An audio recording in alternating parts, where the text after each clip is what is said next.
இந்த வீடியோவில் நம்ம எதை பற்றி பார்க்க போகிறோம்னா, விவசாயிகளுக்கான அடையாள அட்டை வழங்குவது சம்மந்தமாகவும் பெறுவது சம்மந்தமாகவும் மிகவும் முக்கியமான புதிய அறிவிப்பு ஒன்று விலகி உள்ளது. அது என்ன என்பதை பற்றியும் இதற்கான அப்ளிகேஷன் ஸ்டேட்டஸ் எப்படி செக் பண்ணுறது என்பதை பற்றியும் தான் இந்த வீடியோவில் நம்ம டீட்டெயிலாக பார்க்க போகிறோம். இதுதான் தற்போதைய முக்கிய அறிவிப்பு. இதில் என்ன சொல்லியிருக்காங்கன்னா, 30/4/2025 விவசாயிகள் அனைவரும் விவசாயிகளின் நில உடைமைகள் பதிவு சரிபார்ப்பு இணைத்தல் முகாம் கீழ் பதிவு செய்து கொள்ளுமாறு அன்புடன் கேட்டுக்கொள்ளப்படுகிறது. 1/5/2024 முதல் PM கிசான் பயிர் காப்பீடு திட்டத்தின் கீழ் பயன்பெற விவசாய அடையாள அட்டையின் கட்டாயம் என தெரிவித்துக் கொள்ளப்படுகிறது. விவசாயிகள் தங்கள் அருகில் உள்ள பொது சேவை மையங்களில் அல்லது தங்கள் கிராமத்தில் உள்ள தன் அலுவலர்கள் வாயிலாக எவ்வித கட்டணமுமின்றி பதிவு செய்து கொள்ளுமாறு அன்புடன் கேட்டுக்கொள்ளப்படுகிறது சொல்லியிருக்காங்க. அதாவது ஏப்ரல் 30 இந்த விவசாய அடையாள அட்டை நீங்கள் பெற்றிருக்கணும். ஏன்னா அதன் பிறகு PM கிசான் திட்டத்திலும் பயிர் காப்பீடு திட்டத்திலும் பயன்பெறுவதற்கு கண்டிப்பாக இந்த விவசாய அடையாள அட்டை தேவைப்படுன்னு சொல்லியிருக்காங்க. இதற்கு அப்ளை பண்ணுறதுக்கு என்னென்ன ஆவணங்கள்லாம் தேவைப்படுன்னு சொல்லிட்டு அதற்கான லிஸ்ட் வெளியிட்டிருக்காங்க. இதில் பார்த்தீங்கன்னா விவசாயிகளின் அடையாள சான்றுக்கு ஆதார் அட்டை கண்டிப்பாக தேவைப்படுன்னு சொல்லியிருக்காங்க. நிலத்திற்கான பட்டா சிட்டா தேவைப்படும்.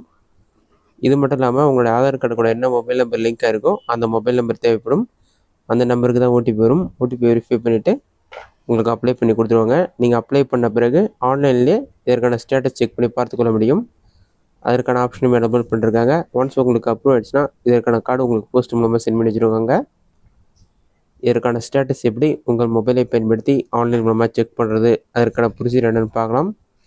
இதற்கு ஃபஸ்ட்டு உங்களோட மொபைலில் ஏதாவது ஒரு ப்ரௌசர் ஓப்பன் பண்ணிக்கங்க. அதில் கூகுள் சர்ச்சில் போயிட்டு அக்ரிஸ்டாக் சொல்லி டைப் பண்ணுங்க.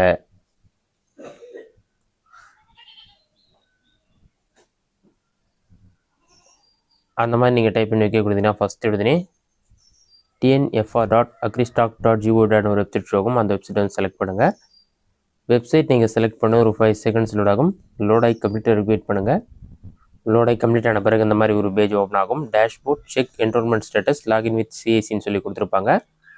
நீங்கள் செக் என்ரோல்மெண்ட் ஸ்டேட்டஸ்ன்ற ஆப்ஷன் வந்து கிளிக் பண்ணுங்கள். அதை நீங்கள் கிளிக் பண்ணோன்னே அக்ரிஸ்டாக்னு சொல்லி ஒரு பேஜ் ஓப்பன் ஆகும். இதில் செக் என்ரோல்மெண்ட் ஸ்டேட்டஸ்னு இருக்கும். இதில் போயிட்டு என்ரோல்மெண்ட் ஐடி தெரிஞ்சால் அதை என்டர் பண்ணுங்கள். அப்படி இல்லைனா உங்கள் ஆதார் கார்டு நம்பர் என்டர் பண்ணுங்கள். என்டர் பண்ணிவிட்டு செக் ஆப்ஷனை கிளிக் பண்ணிங்கன்னா ஒரு 5 செகண்ட்ஸில் வரும். லோட் ஆகி கம்ப்ளீட் ஆன பிறகு டீட்டெயில்ஸ் எல்லாமே ஷோ ஆரம்பிச்சிடும். First centre ID, farmer name, approval ஆயிருந்தால் அப்ரூவல் டேட், ரிஜெக்ட் ஆயிருந்தால் ரிஜெக்ஷன் டேட் ரெண்டுமே இருக்கும்.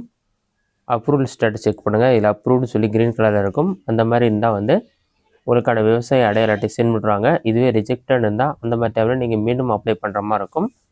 அடுத்ததான் ரிப்போர்ட்ஸ்க்கான என்ரோல்மெண்ட் டேட், அப்ரூவல் ரீமார்க் வந்து கொடுத்துருப்பாங்க. ரிஜெக்ட் ஆயிருந்தால் ரிஜெக்ட் ஆனதுக்கான ரீசன் இருக்கும். இந்த மெத்தடை பயன்படுத்தி ஸ்டேட்டஸ் நீங்கள் செக் பண்ணி ரிஜெக்ட் ஆயிருந்தால் மீண்டும் அப்ளை பண்ணுற மாதிரி இருக்கும். இந்த வீடியோ உங்களுக்கு யூஸ்ஃபுல்லாக பண்ணிக்கிறேன். இந்த வீடியோ பிடிச்சிருந்தால் லைக் பண்ணுங்கள். ரெஸ்ட் டவுட் இருந்தால் கமெண்ட் பாக்ஸில் கமெண்ட் பண்ணுங்கள்.